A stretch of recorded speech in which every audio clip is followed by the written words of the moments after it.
સુરતથી મહત્વના સમાચાર જ્યાં સુરત મનપાની તિજોરીને નુકસાન કરાવવા બદલ એડિશનલ સિટી ઇજનેરને સસ્પેન્ડ કરી દેવામાં આવ્યા છે। હજીરાના ઉદ્યોગકારોને ફાયદો કરાવવા માટે એડિશનલ સિટી ઇજનેર બનેલા કેતન દેસાઈ જેઓ સસ્પેન્ડ થઈ ચૂક્યા છે।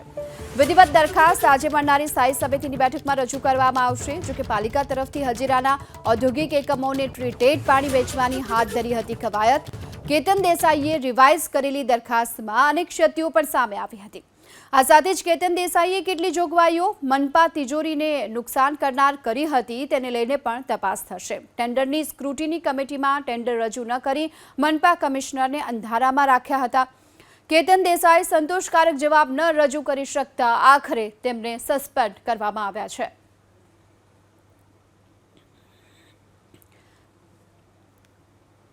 સુરત મહાનગરપાલિકાની તિજોરીને નુકસાન પહોંચાડનાર એડિશનલ સિટી ઇજનેરને હાલ સસ્પેન્ડ કરી દેવામાં આવ્યા છે।